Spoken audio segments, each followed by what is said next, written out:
The large conference hall in Accra, Ghana, was filled with the most powerful leaders from across Africa. Presidents, prime ministers, and heads of state had gathered for the annual African Union Summit.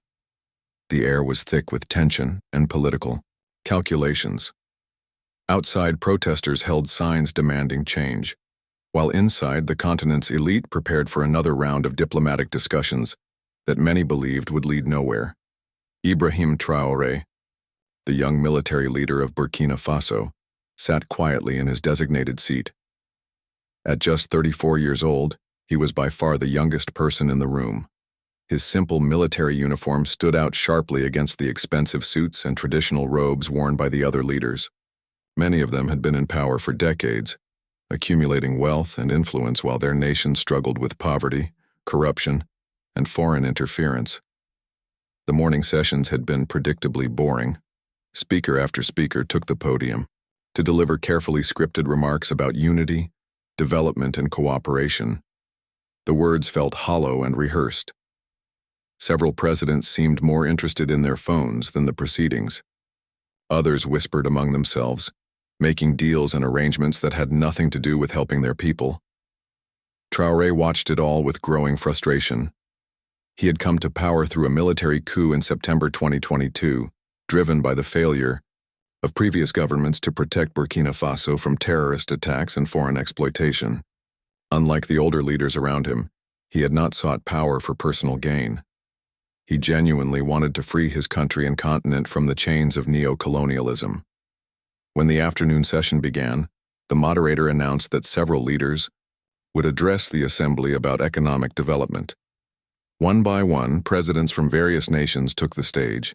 They spoke about partnerships with former colonial powers, foreign investment opportunities, and the need for international aid. The audience responded with polite applause, but there was no real energy in the room. President Alassane Ouattara of Côte d'Ivoire spoke about maintaining strong relationships with France. President Macky Sall of Senegal discussed new agreements with European companies. Each speech followed the same pattern, acknowledging Africa's challenges while praising foreign partners and international organizations for their generous support. Traoré felt his jaw tighten as he listened. These leaders were describing a continent permanently dependent on outside help, forever grateful to the same powers that had exploited Africa for centuries. They spoke as if African nations were children, who needed constant guidance and assistance from their former colonial masters. The young Burkinabe leader thought about his own country's struggles. Burkina Faso had been terrorized by armed groups linked to international networks.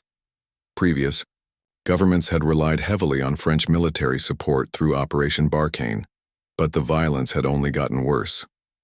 Foreign mining companies extracted gold and other resources while most Burkinabés remained poor. The same pattern was repeated across the continent. As the speakers continued their presentations, Traoré noticed something troubling.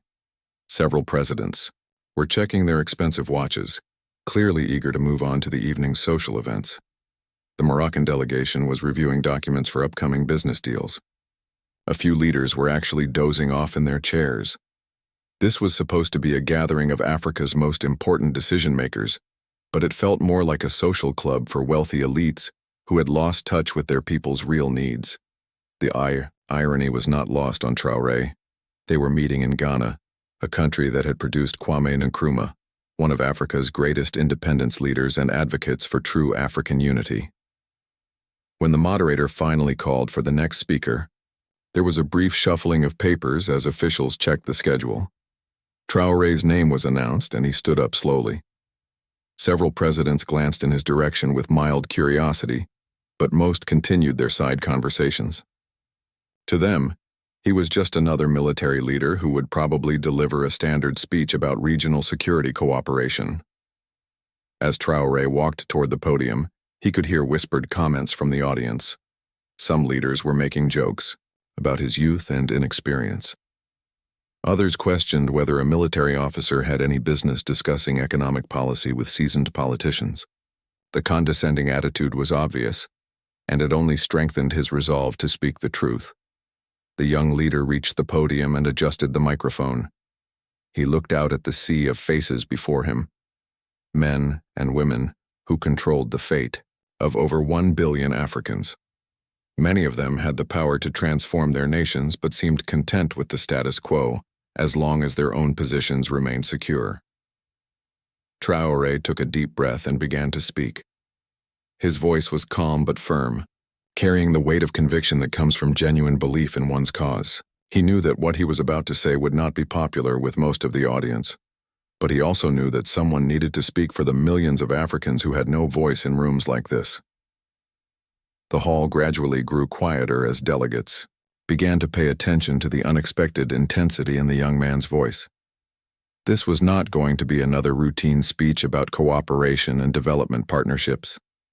Something was different about this moment, and even the most jaded politicians could sense that they were about to hear something that would challenge everything they thought they knew about Africa's future. Traoré's opening words cut through the diplomatic pleasantries like a sharp blade. He did not begin with the usual greetings and thanks to the host country. Instead, he launched directly into a devastating critique of Africa's relationship with its former colonial powers. His voice grew stronger with each sentence as he described how foreign corporations continued to extract billions of dollars worth of resources from African soil, while most Africans lived in poverty. The reaction in the hall was immediate and uncomfortable. Several presidents shifted in their seats, clearly annoyed by this departure from diplomatic protocol. President Emmanuel Macron's representative, who was attending as an observer, frowned deeply and began taking notes.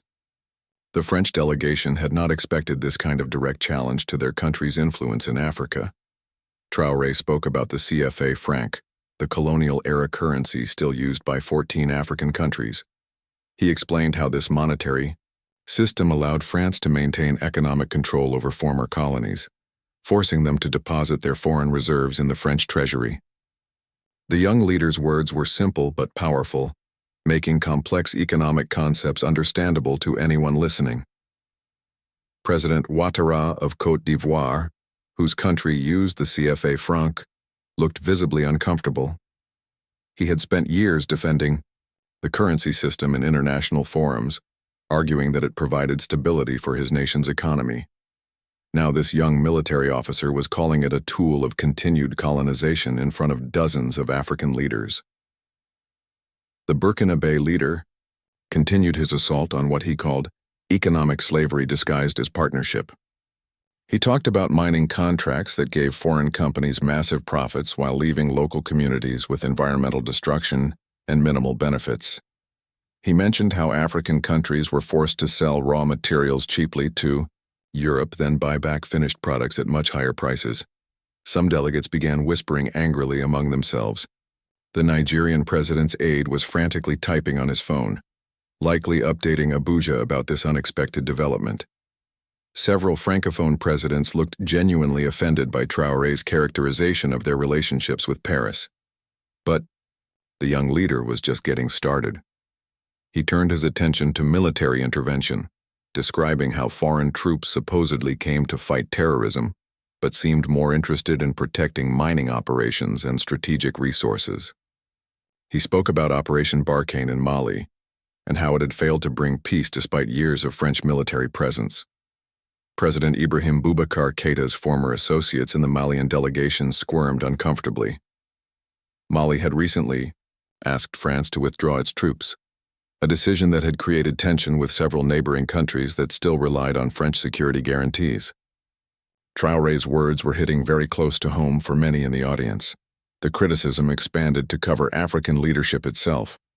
Traoré did not spare his fellow presidents, describing how many had become comfortable with dependency rather than fighting for true independence.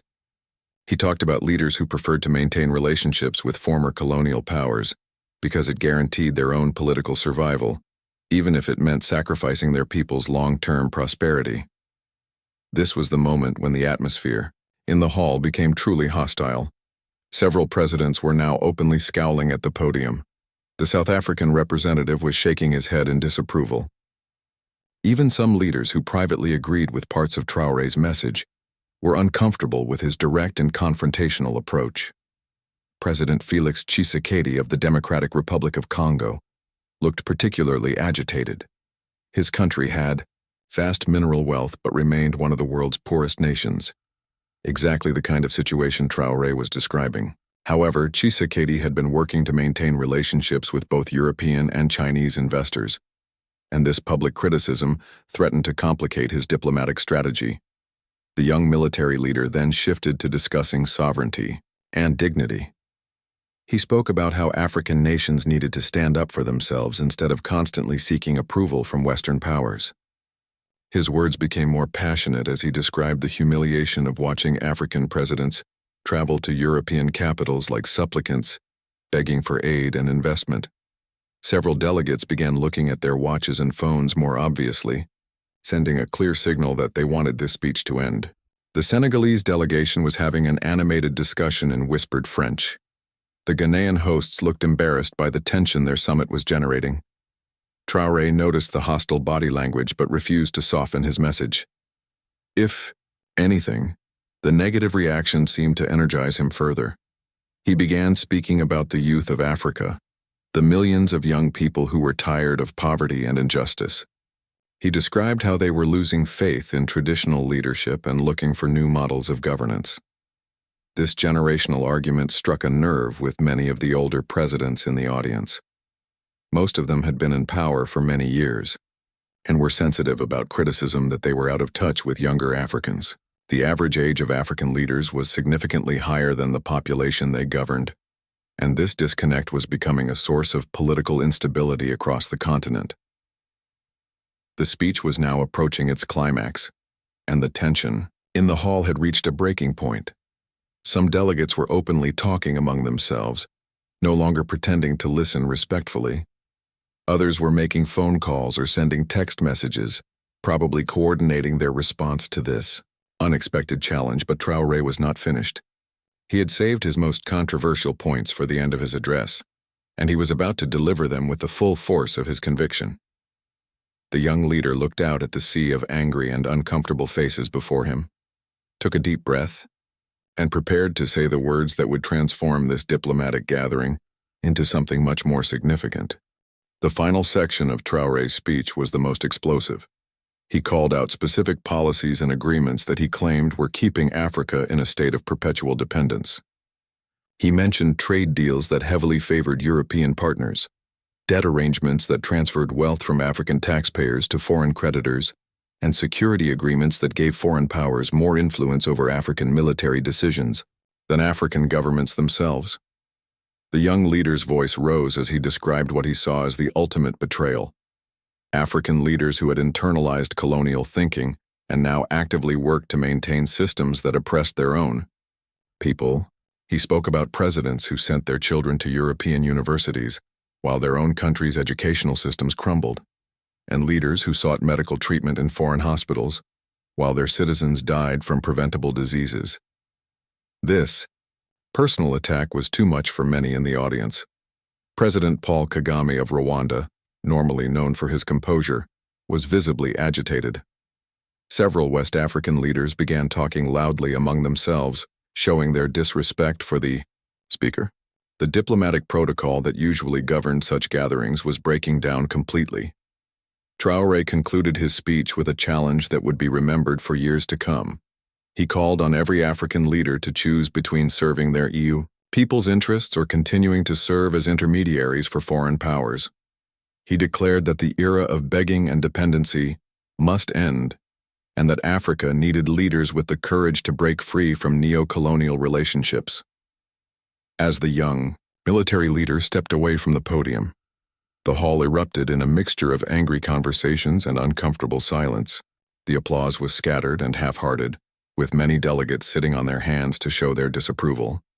The moderator quickly called for a coffee break, desperate to diffuse the tension that had built up during the speech. During the break, clusters of angry presidents formed throughout the reception area. The Francophone leaders were particularly vocal in their criticism, with several calling Traoré's speech irresponsible and dangerous for African unity. President Ouattara was overheard telling colleagues that such radical rhetoric could damage Africa's relationships with important international partners. The Senegalese delegation was particularly upset, with President Sall's advisors describing the speech as an attack on successful African democracies. They argued that countries like Senegal had built productive partnerships with former colonial powers while maintaining their sovereignty, and that Traoré's blanket condemnation was unfair and destructive. Other leaders focused their criticism on Traoré's legitimacy as a speaker on such topics. Several pointed out that he had come to power through a military coup rather than democratic elections, questioning whether someone who had overthrown a civilian government had any right to lecture elected presidents about governance and accountability. The Nigerian delegation was split in their reaction. While they disagreed with Traoré's confrontational approach, some admitted privately that he had raised important points about economic independence that Nigeria had been grappling with for decades. However, they felt that such sensitive topics should be discussed in private rather than aired publicly in front of international observers. The South African representatives were among the most critical, arguing that Traoré's approach could set back years of careful diplomatic work to build constructive relationships with global partners. They emphasized that South Africa had successfully transitioned from apartheid to democracy, partly through international support, and that completely rejecting foreign partnerships was neither realistic nor wise. Meanwhile, European observers, who had been attending the summit, were frantically communicating with their home governments. The French representative was particularly active, making multiple phone calls to Paris to report on what many were already calling the most controversial speech in African Union history. Several smaller nations' delegates found themselves in an uncomfortable position. While they might have privately agreed with some of Traoré's criticisms, they were heavily dependent on foreign aid and investment, making it politically dangerous to support such radical positions. They chose to remain silent rather than risk alienating either side. The media representatives covering the summit immediately recognized that they had witnessed something significant. Journalists were already writing headlines about the shocking confrontation and the unprecedented diplomatic crisis that had erupted during what was supposed to be a routine regional gathering. As delegates slowly returned to the main hall for the afternoon session, the atmosphere remained tense and divided. Many presidents were still engaged in heated discussions about how to respond to Traoré's challenge. Some called for a formal rebuke, while others suggested that the best approach would be to ignore the speech entirely and continue with the scheduled agenda. The moderator attempted to restore normalcy by introducing the next scheduled speaker, but it was clear that the summit had been fundamentally altered by the morning's events. Every subsequent speech would now be viewed through the lens of Traoré's challenge, with delegates and observers watching carefully to see how other leaders positioned themselves relative to his radical critique. What nobody expected was that the most dramatic moment of the entire summit was still to come. As the afternoon session proceeded with a series of carefully diplomatic responses to the morning's controversy, one delegation had been quietly preparing a response that would shock everyone present even more than Traoré's original speech. The afternoon session continued with several presidents delivering carefully worded responses that defended their diplomatic approaches without directly mentioning Traoré by name. President Sall of Senegal spoke about the importance of maintaining mature relationships with international partners. President Ouattara emphasized how foreign investment had helped build infrastructure in Côte d'Ivoire. Each speaker seemed determined to present a counter-narrative to the radical message they had heard that morning. The audience gradually settled into a more familiar rhythm of diplomatic speeches and polite applause. Many delegates seemed relieved that the controversy was being handled through traditional channels rather than escalating into a more serious confrontation. The moderators were clearly working hard to keep the summit on track and avoid any further disruptions. However, as the afternoon wore on, observers began to notice something unusual happening in one section of the hall. The Malian delegation was engaged in intense discussions with their advisors, frequently checking their phones and passing notes back and forth. President Assimi Goïta, Mali's military leader, had been largely silent throughout the day's proceedings, but his team was clearly preparing for something significant. Mali's situation was particularly relevant to Traoré's critique. Like Burkina Faso, Mali had experienced military coups driven partly by frustration with civilian government's inability to address security challenges and foreign interference. The country had also recently ordered French troops to leave, ending a decade-long military presence that had failed to bring stability to the region. As the scheduled speakers continued their presentations, whispers began circulating that Mali had requested time to address the assembly. This was unusual because the speaking schedule had been set weeks in advance, and last-minute additions were typically discouraged to maintain diplomatic protocol. However, given the morning's events, the moderators were reluctant to refuse any request that might help restore unity to the fractured gathering. The tension in the hall was palpable as delegates speculated about what Mali might say. Some hoped that President Goïta would help calm the situation by offering a more moderate perspective on the issues Traoré had raised. Others feared that another military leader might escalate the controversy even further. President Goïta was finally granted permission to speak during the late afternoon session. As he approached the podium, the hall fell completely silent. Unlike the scattered attention that had characterized much of the day's proceedings, every delegate was now focused intently on what was about to happen. The Malian leader began his address in a calm, measured tone that initially seemed to promise a diplomatic resolution to the day's tensions. He acknowledged the passionate feelings that had been expressed and emphasized the importance of African unity in addressing the continent's challenges. For a few minutes, it appeared that he might successfully bridge the gap between Traoré's radical position and the more conservative approach favored by most of the other presidents. However, as Goïta continued speaking, it became clear that his message was going in a very different direction than anyone had expected. Rather than criticizing or distancing himself from Traoré's speech, the Malian president began to express support for many of the same ideas. He spoke about Mali's own struggles with foreign intervention and the failure of international partnerships to deliver real benefits for ordinary Malians. The reaction in the hall was immediate and intense. Delegates who had been relieved by Goïta's measured opening were now realizing that they were about to witness another direct challenge to the diplomatic consensus. The Francophone presidents who had been most critical of Traoré's speech looked particularly alarmed as they saw another major leader potentially aligning with the radical position. Goïta's speech gained momentum as he described Mali's decision to end French military presence in the country. He explained that this had been necessary because the foreign intervention had failed to achieve its stated objectives while creating new problems and dependencies. His words were diplomatic but firm, making it clear that Mali had chosen a path similar to the one Traoré was advocating for all African nations. The most dramatic moment came when President Goïta paused in his speech and looked directly at Traoré across the hall.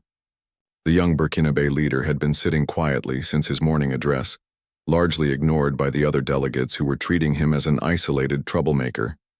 But now Mali's president was about to change that dynamic completely. In Iyo, a clear, strong voice that carried throughout the silent hall, Goïta declared that Mali stood with Burkina Faso in calling for a new approach to African sovereignty and independence. He praised Traoré's courage in speaking difficult truths that needed to be heard, even when they made people uncomfortable. The Malian leader stated that his country would support efforts to build genuine African unity, based on mutual respect and shared prosperity, rather than continued dependence on former colonial powers.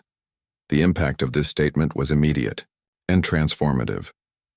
What had been an isolated controversial speech in the morning had suddenly become a movement with at least two major supporters. The political dynamics in the hall shifted dramatically as delegates realized they were witnessing something much more significant than a single radical outburst. President Goïta was not finished. He announced that Mali and Burkina Faso had been discussing closer cooperation on security, economic, and diplomatic issues. He revealed that the two countries were exploring new partnerships with nations outside the traditional sphere of French influence, including discussions with Russia, China, and other African countries about alternative approaches to development and security. This revelation sent shockwaves through the assembled delegates. Many had assumed that the recent changes in Mali and Burkina Faso were temporary disruptions that would eventually be resolved through traditional diplomatic channels. The possibility that these countries were actively building alternative alliances represented a fundamental challenge to the existing order in West Africa and beyond. As President Goïta concluded his support for Traoré's position, The hall erupted in a chaos of competing reactions. Some delegates applauded loudly, showing their approval for what they saw as a brave stand for African independence. Others sat in stunned silence, trying to process the implications of what they had just witnessed. The most vocal critics began immediate discussions about how to respond to this unexpected alliance. The Francophone presidents were particularly agitated. President Ouattara was seen in heated discussion with his advisors, clearly concerned about the implications for Côte d'Ivoire if the radical approach gained more supporters. The possibility of regional instability was a serious concern, especially given the economic and security interdependence of West African nations. Meanwhile, journalists covering the summit were frantically updating their reports. What had begun as a routine regional gathering was now being described as a potential turning point in African politics. International news agencies were already preparing headlines about the African Revolution and the challenge to neo-colonialism that was emerging from the conference hall. The European observers were equally alarmed by these developments. The French representative was making urgent calls to Paris, reporting that the situation was more serious than initially anticipated. The possibility that other African nations might follow Mali and Burkina Faso in rejecting French influence was causing considerable concern in European capitals. But the most dramatic moment was still to come.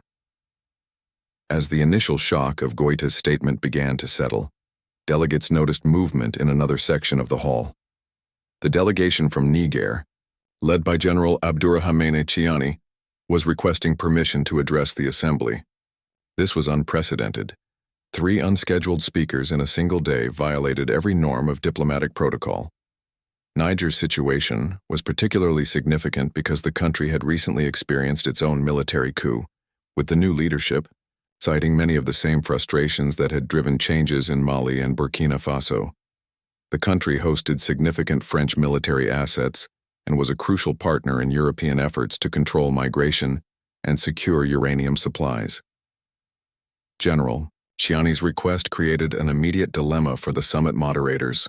Refusing to allow him to speak might appear to suppress legitimate African voices, but permitting another potentially inflammatory address could completely derail the carefully planned diplomatic agenda. After hurried consultations, they decided to allow a brief statement. As the Nigerian leader approached the podium, the atmosphere in the hall became electric with anticipation. Delegates who had been preparing to leave early were now glued to their seats, recognizing that they might be witnessing a historic moment in African politics. The stakes had risen dramatically beyond what anyone had anticipated when the day began. General Tiani began his remarks by acknowledging the courage of his colleagues from Burkina Faso and Mali. He spoke about the shared challenges facing the Sahel region, including terrorism, poverty, and foreign interference. His words were measured but carried an unmistakable message of solidarity with the positions that Traoré and Goïta had articulated. The Nigerian leader then made an announcement that sent shockwaves throughout the African continent and beyond. He revealed that Niger, Mali, and Burkina Faso had been secretly negotiating the formation of a new regional alliance focused on mutual defense and economic cooperation. This partnership would prioritize African solutions to African problems and reduce dependence on foreign military and economic intervention. The revelation that 3 major West African nations were coordinating their policies outside of traditional regional organizations like ECOWAS sent immediate ripples of concern through the established diplomatic community. The possibility of a breakaway bloc committed to radical change represented a fundamental challenge to the existing order. General Tiani went further, announcing that the new alliance was open to other African nations that shared their vision of genuine independence and sovereignty. He specifically invited countries that were tired of what he called diplomatic colonialism to consider joining their partnership. This open invitation transformed what had been a regional initiative into a potentially continent-wide movement. The reaction to this announcement was immediate and intense. Several presidents began making urgent phone calls to their capitals, seeking instructions on how to respond to this unexpected development. The possibility that the radical alliance might attract additional members was a serious concern for leaders who had built their political strategies around maintaining traditional partnerships. The established regional organizations were particularly threatened by these developments. ECOWAS, the African Union, and other institutions had been built around consensus building and gradual reform, rather than revolutionary change. The emergence of a competing alliance committed to radical transformation could potentially split the continent along ideological lines. International observers were also scrambling to understand the implications of what they were witnessing. The possibility that a significant portion of Africa might reject Western influence and seek alternative partnerships represented a major shift in global geopolitics. The strategic and economic implications were enormous, particularly for countries that had relied on African resources and markets. As General Chiani concluded his remarks and returned to his seat, the hall was filled with an electric tension that had been building throughout the day. What had begun as criticism from a single young leader had evolved into a coordinated challenge from 3 nations and an open invitation for others to join a revolutionary movement. The moderators were now facing an impossible situation. The summit had completely departed from its planned agenda, and the diplomatic norms that usually governed such gatherings had been shattered. Yet they could not simply ignore what had happened or pretend that normal proceedings could resume. In the immediate aftermath of the 3 revolutionary speeches, the summit hall became a battlefield of competing ideologies and interests.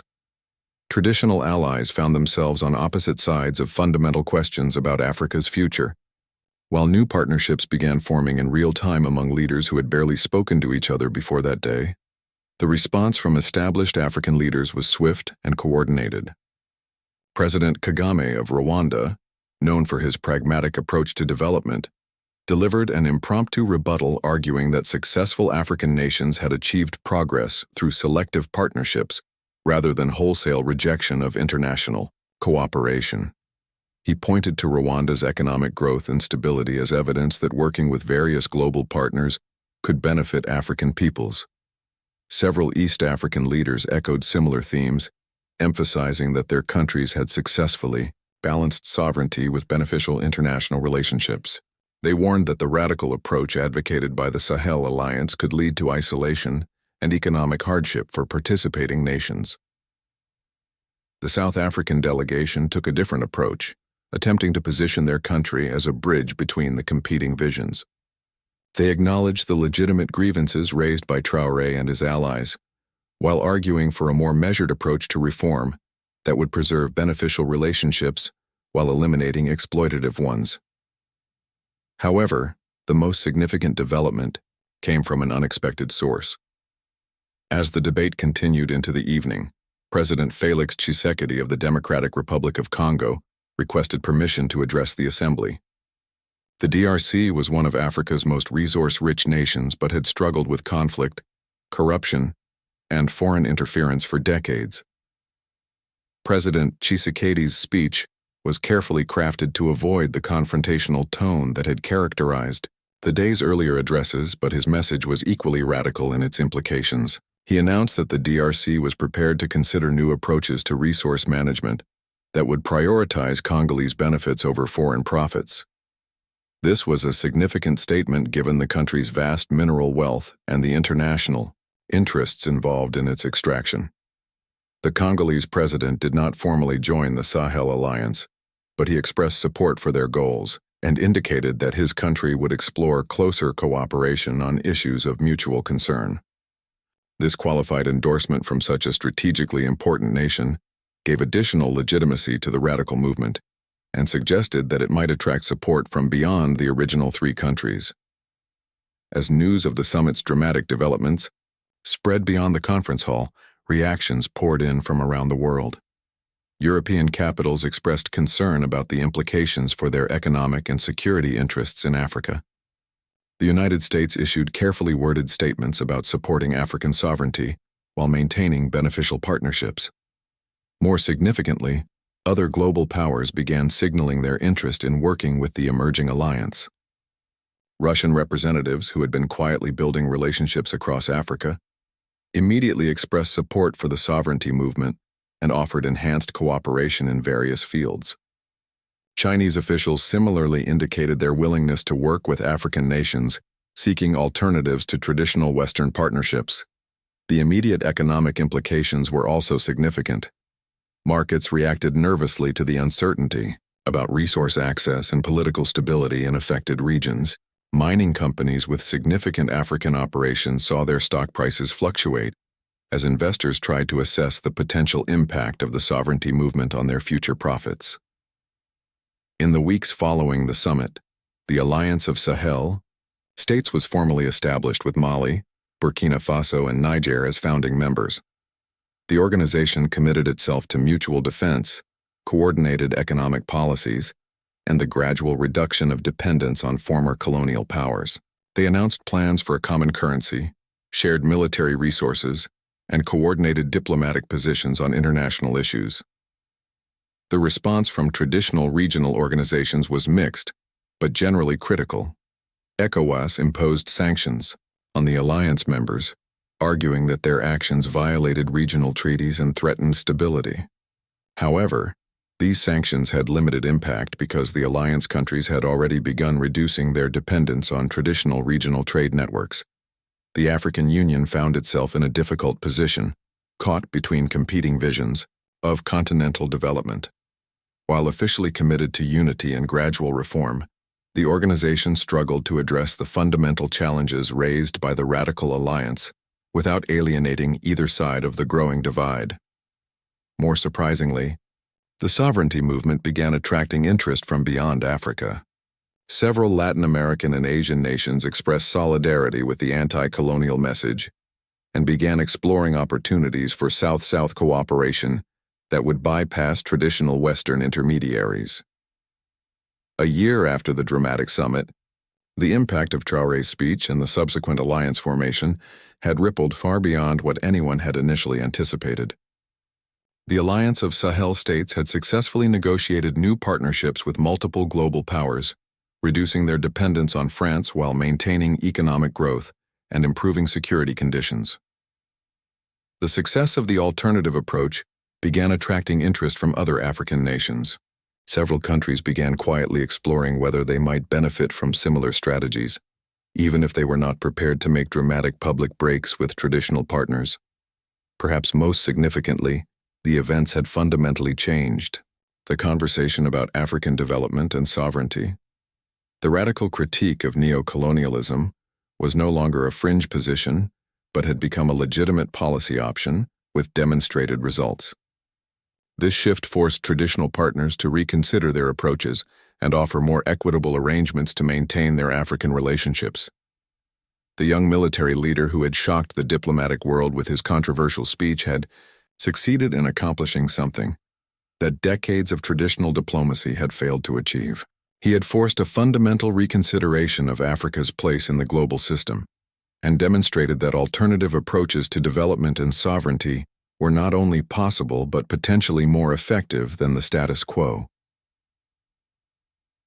The mocking and dismissive attitudes that had initially greeted his radical message had been replaced by serious engagement with the ideas he had presented, proving that sometimes the most important changes begin with a single voice willing to speak uncomfortable truths to power.